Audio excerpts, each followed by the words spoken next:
이제 학습 유형을 보겠습니다. 학습 유형 6가지: 학습 흥미형, 성실 노력형, 자신만만형, 관계 협동형, 실습 중시형, 감성 중시형 이렇게 나옵니다. 6가지. 네. 어디서 많이 본 친구들 있을 거예요. 본 비슷한 거를.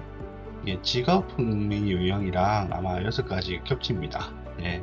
그러니까 직업 흥미 유형, 성인을 대상으로 하는 또는 학생들 대상으로 하는 직업에 관련된 6가지 유형을 학습에 그대로 적용시킨 거예요. 학생에게 있어서 공부가 곧 직업이고 업무니까 그걸 적용시키니까 똑같이 6가지가 나오더라는 거예요. 이렇게 6가지가 나온 거를 이제 학습 유형이라고 합니다. 자, 여러분들의 학습 유형을 한번 하나씩 알아볼게요. 자, 첫 번째 실습 중시형. 자, 실습 중시형은 키워드가 재미죠. 재밌는 거 없나 두리번거리고, 여기 뇌 그림 보면은 순진함을 가운데 있죠. 예, 재미를 추구합니다. 활동성을 추구하고요.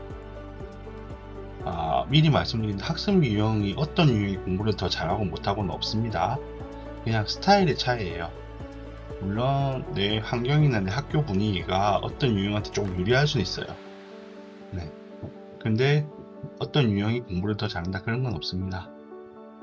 자, 그리고 키워드가 재미라고 했죠.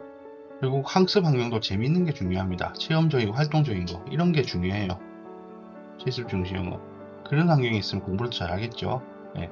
그리고 뭐 장난 좋아하고 재미라는 걸 추구하다 보니까는 약간 악동 같은 그런 것도 있는데 일단 실습 중시형 같은 경우에는 개방적인 분위기, 자유롭게 뛰어놀 수 있는 분위기, 공부할 때 나고 놀 때 놀고 이런 분위기가 좋습니다. 자, 그 다음은 학습 흥미형. 실습 중시형은 약간 좀 반대예요. 노는 것보다 혼자 있는 걸 좋아하고 사색하는 걸 좋아하고, 놀아도 혼자 어떻게 뭔가 해결하고 이렇게 자기를 성취하고 뭔가를 풀어내고 퍼즐 좋아하고 이런 게 학습 흥미형입니다. 논리적이고 분석적이고요. 점수가 높을 경우에는 이제 교사의 일방적인 설명보다 혼자서 문제 해결에 노력한다 돼 있죠. 이 말은 선생님 말도 잘 안 듣는다는 거예요, 사실. 예. 그러니까 막 사고를 치고 장난을 많이 치고 이런 건 아니지만은 막상 어른들 말도 잘 안 듣고 그냥 혼자서 어떻게 뭐든 하려고 하고, 예. 그런 게 학습 흥미형입니다. 호기심이 중요해요. 자기 호기심을 해결하는 게 중요하고요. 뭔가 직접 경험하는 거보다 그냥 책을 보면서 해결하는 거 이런 거 좋아합니다. 예. 학습 흥미형이라고 해서 뭐 공부를 딱히 잘한다 그런 건 딱히보다는 내 호기심, 내가 알고 탐구심, 내가 알고자 하는 것과 이 학습 내용이 딱 일치하면 공부를 잘하게 돼요. 근데 그게 항상 일치하진 않죠. 일치하지 않는 경우에는 많이 엇나가겠죠. 예. 감성 중시형, 아티스틱, 아트가 들어간다고 해서 무슨 예술적인 재능이 항상 있고 그런 건 아닙니다. 그런 경우가 많긴 하지만 꼭 그렇진 않아요. 이게 오해를 많이 받긴 하는데 절대 그렇죠. 상상력이 풍부하고 창의적이고 감성적입니다. 감정 기복이 좀 심하고, 그렇다고 뭐 병적으로 감정 기복이 심하고 그렇진 않아요. 조금 심한 편이지. 다른 사람보다 민감한 편이고 상대적으로. 키워드가 감동이죠. 감동이 중요합니다. 낭만적인 분위기가 중요하고, 특히 교사 같은 경우에는 그 교사의 감정 교육이 굉장히 중요해요. 그 교사가 싫으면 공부를 안 해버리는 그런 특성이 좀 있기 때문에 감성 중심 같은 경우는 그냥 내가 기분이 안 좋아, 나는 오늘 공부할 기분이 아니야, 그럼 안 해요. 근데 어쩔 수 없어요. 근데 할 때는 되게 열심히 합니다. 또 할 때는 되게 열심히 해요.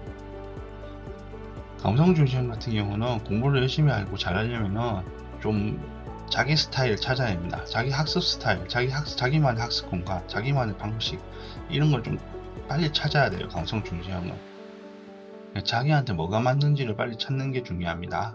예, 거기에 자기만 잘 맞는 걸 찾으면은 남들보다 좀 앞서 나갈 수 있어요. 공부도 열심히 할 수 있고. 그 다음엔 관계협동형입니다. 관계협동형은 수용이죠. 키워드가 친구들과 잘 지내는 게 굉장히 중요해요. 이 유형은 우정이 중요하고, 함께 하는 게 중요하고, 경쟁보다 협동이 중요하고. 관계협동형은 그래서 주변의 친구들 환경, 인간관계, 대인관계 이런 게 굉장히 중요하겠죠. 주변에 친구들이 공부를 잘하면 자기도 열심히 하고 공부를 안 하면 자기도 안 하려고 하고 뭐 이런 경우가 사실 있습니다. 좀 특히 남자애들이 이 관계협동형이 있다는 골치가 아파요. 상담할 때도 골치가 아프고, 아 친구들이 다 공부를 못하는데 나만 잘하면 이상하지 않아요? 막 이런 얘기를 해요. 네, 실제로 그렇습니다. 상담을 해보면요.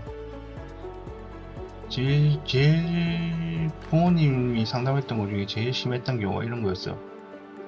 이 아이가 충분히 인문계를 갈 수 있는 성적인데 안 가려고 하는 거예요. 왜냐, 자기 친구들이 다 인문계를 안 갔대요.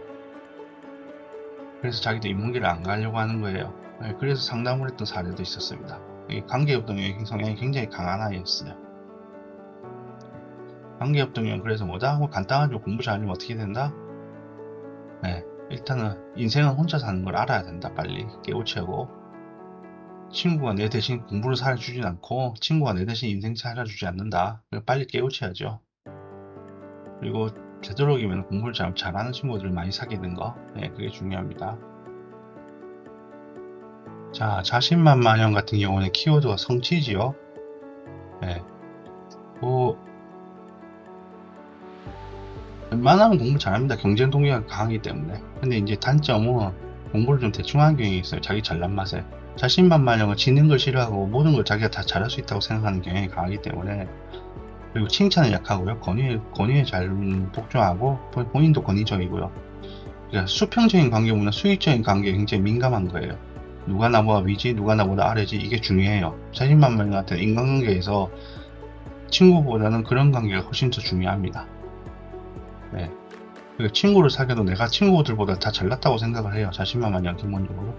사회에 나가면 자신만만형이 리더십이 있기 때문에 또 굉장히 선호되기도 합니다. 반대로. 네. 공부를 할 때 어떻게 해야 될까요? 네, 자세하게 성실해야 됩니다. 대충대충 하지 마세요. 자신만만형 친구들은. 네, 대충대충 하는 경향 때문에 자신만만이 항상 망하고, 또 시험이 망하고 나면 나 공부 별로 안 했어 나 사실은. 자기 합리화 심하고, 내가 공부를 하면 잘하는데 잘 안 해, 이런 식으로 말하고. 예, 자기 합리화 잘 안 해야 되고요. 공부를 열심히 하고 잘하려면요. 예, 그렇습니다. 자, 성실 노력형은 어때요? 예, 성실 노력형은 선생님들이 좋아하고 어른들이 좋아하죠. 책임감 있고, 키워드가 책임감이죠. 성실하고. 성실 노력형은 딱 노트 필기하는 것만 보면 알아요. 정말 깔끔하게 예쁘게 횡형색색의 볼펜 써가면서 형광펜 써가면서 노트 필기합니다. 정말 예쁘게. 그래서 그 노트 필기하면 공부 잘하게 돼요. 문제가 뭘까요? 융통성이 떨어져요. 그 노트 필기하는데 시간 다 써요. 자기가 계획한 건 다 해야 되고, 그럼 스트레스 많이 받겠죠. 본인이 힘들겠죠. 이게 좀 효율이 떨어지는 경향이 있습니다. 공부를 할 때. 이게 좀 더 효율적으로 융통성 있게 하려면 노력을 해야 됩니다. 성실 노력형은. 예, 이렇게 6가지가 있고,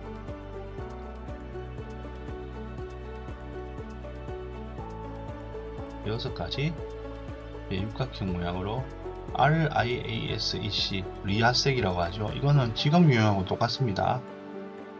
리아섹. 자, 이렇게 6가지가 있다는 거 기억하도록 합니다.